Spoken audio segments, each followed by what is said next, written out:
16 নম্বর প্রশ্ন। আসসালামু আলাইকুম সম্মানিত শেখ। ওয়ালাইকুম সালাম রহমতুল্লাহ। আমি মেহেদি হাসান, পঞ্চগড়, বাংলাদেশ থেকে। ইখওয়ানি এবং জামাতি শিবির কি আহলে সুন্নাত ওয়াল জামাতের অন্তর্ভুক্ত?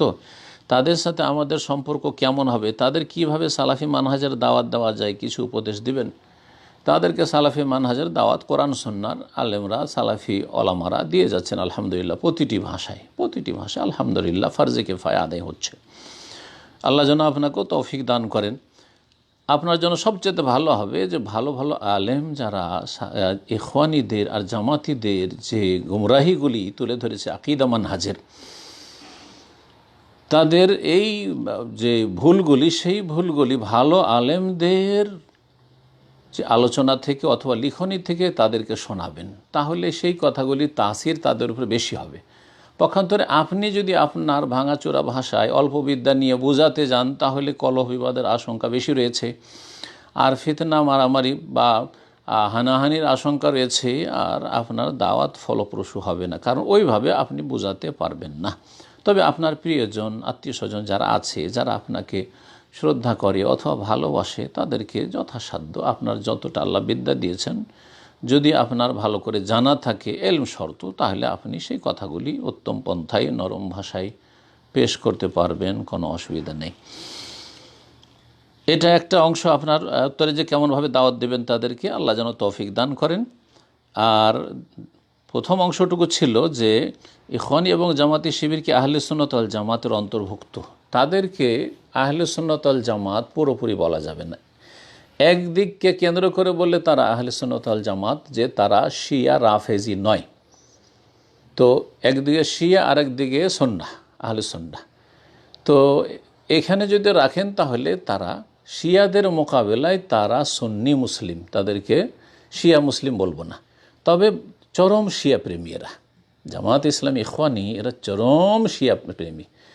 তারা শিয়া রাফেজিদেরকে এত বেশি ভালোবাসে যে আরও মুসলিমদেরকে ভালোবাসে না। আল্লাহু আকবার। তাদের এত ভালোবাসা ইরানের সাথে রাফেজিদের সাহাবাই কেরামদের দুশ্মনের সাথে, যে অবাক লাগে যে সাহাবাই কেরামদের যারা কট্টর দুশ্মন, সাহাবাই কেরামদেরকে যারা মুসলিম মনে করেন না 5 জন সাহাবি ছাড়া, তাদের সাথে এত কেন ভালোবাসা? তাদের কি যে তাদের অসৎ উদ্দেশ্য রয়েছে না অজ্ঞতা রয়েছে, আল্লাহ তাদের এই অসৎ উদ্দেশ্যকে যেন আল্লাহ নিষ্ফল করেন এবং তাদের অজ্ঞতা যেন দূর করেন। বাকি কথা হলো, যদি অন্যদিকে আমরা লক্ষ্য করি যে তারা ভুল মানহাজের, তাদের মানহাজ হচ্ছে এক তো শিয়া প্রেমী মানহাজ, আর একটি হচ্ছে তাদের মানহাজ হচ্ছে খারেজি মানহাজ, চরমপন্থা। খারেজিদের পৃষ্ঠপোষকেরা এদের বই পুস্তক পড়ে আর এদের ভ্রান্ত ইসলামের ব্যাখ্যার থিওরি নিয়ে আজকাল চরমপন্থী খারেজি জঙ্গি তৈরি হয়েছে। জি, আর হচ্ছে নব্য খারেজি তৈরি হয়েছে এদের ইসলাম চর্চা করে। এরা যেই ইসলামকে ইসলাম বুঝে, সে ভুল ইসলাম চর্চা করে আজকাল নব্য খারেজিগুলো তৈরি হচ্ছে আর হয়েছে।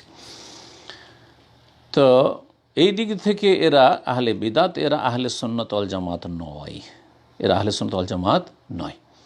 এছাড়া এদের তাওহীদুল আসমা সিফাত সম্পর্কে কোনো জ্ঞান নেই, বরং এরা আশআরি মাতুরিদি মতবাদে বিশ্বাসী। তো এদিক থেকেও তারা আহলে বিদাত। তো আশা করি বিষয়টি বুঝতে পেরেছেন, এবং আল্লাহ রাব্বুল আলামিন আমাদেরকে আবেগী না হয়ে বিবেকী হওয়ার তৌফিক দান করেন, এবং বিশেষ করে আমার এই কথাগুলি যে সব এই জামাত শিবির আর ইখওয়ানি যারা শুনবে, আল্লাহ তাদেরকে যেন হেদায়েত নসিব করেন এবং তাদেরকে চরমপন্থা ত্যাগ করে এবং শিয়াদের এই অবৈধ ভালোবাসা ত্যাগ করে কোরআন সুন্নাহর অনুসারীদেরকে ভালোবাসার এবং তাদের দলে শামিল হওয়ার তৌফিক দান করেন।